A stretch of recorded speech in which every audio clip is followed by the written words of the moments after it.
नमस्कार, मी पूजा तुमचं खूप सारं स्वागत करते आपल्या एका नवीन व्हिडिओमध्ये. तर आज मी तुम्हाला संध्याकाळचं रुटीन तुमच्याबरोबर शेअर करणार आहे. तर इथं मुलं दुपारी थोडेसे झोपलेले असतात. ऊन आहे आणि सुट्ट्या पण आहे मुलांना. तर ते दुपारी थोडेसे झोपलेले असतात. तर आपला बेड आहे तो विस्कटलेला असतो. आणि जेव्हा आपला बेड असा पांगलेला दिसतो ना, इकडं तिकडं सगळं विस्कटलेला, तर कोणी जर अचानक आलं तर ते छान दिसत नाही, वेगळं दिसतं. आणि आपला जर बेड छान सुशोभित असेल तर कोणीही येऊ देत, मग आपल्याला प्रेझेंटेबल वाटतं, बेडरूम छान वाटतो. जर आपला बेडशीट वगैरे व्यवस्थित असेल किंवा ब्लँकेट वगैरे आपण व्यवस्थित ठेवलेलं असेल तर इथे छानपैकी घडी करून घेते. तर हे माझं कायमचं आहे. थोडा वेळ तिथे आपण पडलेलं असतो, टी व्ही वगैरे बघत असतो. तर त्याच्यानंतर लगेच ते आवरून ठेवलं ना तर तेवढंच कमी होतं. आणि सोबतच मुलांचा अभ्यास पण घेत असते, कारण सुट्ट्यांमुळे मुलांच्या अभ्यासात खूप सारा गॅप पडलेला असतो आणि ते मग नंतर करायला बघत नाही. ज्या गोष्टी शिकलेले आहेत ते विसरून जातात, म्हणून त्यांचा रिव्हिजन घेत असते. अधूनमधून टेबल्स वगैरे पाठ करत होता मुलगा. आणि असं एकदा हे केलं की विसरत नाही मुलं, पण कसं आहे, मधी त्यांना थोडासा गॅप पडला की तेवढंच ते कंटाळा करतात अभ्यासाचा, म्हणून अधूनमधून असं त्यांचा अभ्यास घेत राहायचं. ऊन खूप आहे त्याच्यामुळे 3-4 वेळेस तरी अंघोळ होते मुलांची आणि माझी, कारण दिवसातून 2-3 वेळेस तर मी अंघोळ करतेच, साधं शॉवर चालू करून, कारण खूप गरमी आहे. आणि ह्या वर्षी म्हणजे इतर वर्षांप्रमाणे त्याच्या मात्र जास्त गरमी मला वाटते. तर तुम्हालाही वाटते तुमच्याकडे गरमी आहे की कोणत्या भागात तुम्ही राहतात, नक्की कमेंट करा.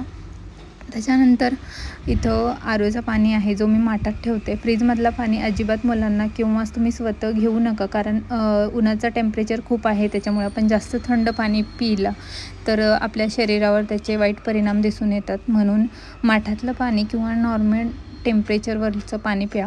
खूप ऊन आहे त्याच्यामुळे खूप थंड पाणी पिऊ नका. आणि त्याच्यानंतर राहिलेले भांडे वगैरे घासून घेते, कारण दुपारी म्हणजे सगळं आवरलं की संध्याकाळचं थोडेसे भांडे पडलेले असतात. मुलांना काहीतरी बनवलेलं, तर मुलांना मी अजून बनवलेलं नाही आहे. संध्याकाळी काहीतरी त्यांना देत असते, कारण काहीतरी छान असा देण्याचा प्रयत्न करते. त्यांना हेल्दी असेल, त्यांच्या हेल्थसाठीही चांगलं असेल. किंवा मॅगी वगैरे हे मी दररोज कधीच देत नाही. कधीतरी महिन्यातून 1-2दा मॅगी वगैरे बनवली तर बनवली, नाहीतर बाहेरचं काही मी मुलांना देण्याचा प्रयत्न करत नाही. त्याच्यामुळे त्यांची हेल्थही चांगली राहते. उन्हाळाही खूप ऊन आहे, त्याच्यामुळे मुलांना उलट्या, ताप येणं ह्या गोष्टी नॉर्मल आहेत, त्याच्यामुळे मुलांची काळजी घ्या. त्याच्यानंतर भांडे वगैरे घासून झाले. आपण भांडे टायमिंगच्या टायमिंग जर घासून घेतले तर खूप सारा ढीग पांगत नाही. आणि सगळ्यांच्या घरात हे असेल, तुम्हीही एक माणूस असो किंवा 2 असो किंवा जॉईंट फॅमिली असो, भांडे खूप सारे निघतात आणि ते लेडीजला म्हणजे खूप हॅटिक जातं. नंतर आपण नंतर खूप पसारा पांगू नये किंवा खूप गोंधळ होऊ नये, कामाचा लोड होऊ नये, म्हणून जसे भांडे पडले तसे घासून घ्यायचे. तेवढाच त्याचा पसारा भांड्यांचा कमी होतो. तर इथे माझे भांडे घासून झालेले आहेत. त्याच्यानंतर मुलांना शिरा बनवला, उपीट, शिरा, पोहे किंवा काहीतरी आप्पे वगैरे असलंच घरचं काहीतरी देण्याचा प्रयत्न करते मुलांना. तर इथे छान शिरा वगैरे बनवून घेते, त्यांना देते. त्याच्यानंतर मी परत अंघोळ केली आणि माझं आवरायला घेतलं, कारण आपण स्वतःकडे थोडंसं दुर्लक्ष करतो, त्याच्यामुळे आपले केस वगैरे व्यवस्थित विंचरणं किंवा त्यांची ग्रोथ होते. जर आपण दिवसातून 2दा-3दा तरी केस हे आपले हे केले पाहिजे. थोडंसं त्याच्यात कंगवा वगैरे फिरवलं पाहिजे, कारण त्यांच्यातलं गुंता होत नाही किंवा आपल्या जे मुळा असतात त्यांपर्यंत आपण शेताचं कसं असतं की आपण नांगरणी वंखरणी करत असतो. आपले जर गार्डन असेल तुमचं तर त्याला वेळोच्या वेळी पाणी टाकणं किंवा त्याला थोडंसं माती वगैरे इकडे तिकडे करणं होत असते. तसंच आपल्या केसांचं सुद्धा असतो. तर व्यवस्थित आपण 2-3दा केस विंचरले पाहिजे. त्याच्यानंतर इथं छान अशी वरती केस बांधून घेते, कारण ऊन आहे त्याच्यामुळे खाली मोकळे सोडणं तर हेच नाही आहे. असे भरपूर गोष्टी आपण आपल्या हेल्थकडे दुर्लक्ष करतो. तर आपण स्वतःही प्रेझेंटेबल दिसलं पाहिजे, त्याच्यामुळे थोडंसं संध्याकाळी नॉर्मल असं मेकअप करायचं किंवा फेसवॉश करून घ्यायचं. त्याच्यानंतर मी तुम्हाला दाखवते सुट्ट्यात मुलांचे कारनामे. माझ्या मुलाने घर बनवलं आहे छोटासा, त्याच्यावरती बघू शकता तुम्ही पाण्याची टाकीसुद्धा ठेवली आहे. हा त्याचा गल्ला होता, पिगी बँक.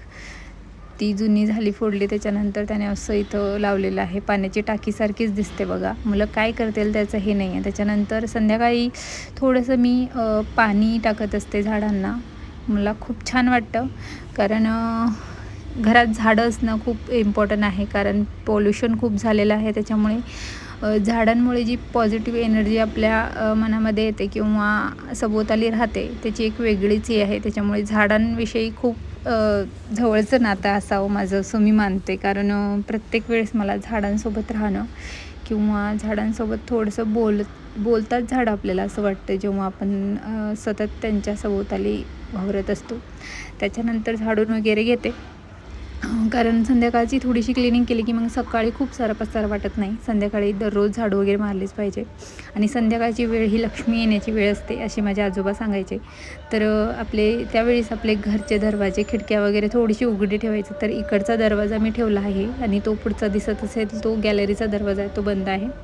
समोरचा दरवाजा उघडा आहे, कारण थोडंसं तेवढ्या वेळेत छान वाटतो. संध्याकाळचा एक वातावरण छान असतो असा, एकदम पक्ष्यांचं किलबिलाट वगैरे, आणि वरती आंबे पण आहेत, त्याच्यामुळे ते हे असतात ना, कोकिळेचा आवाज वगैरे येत असतो सारखा.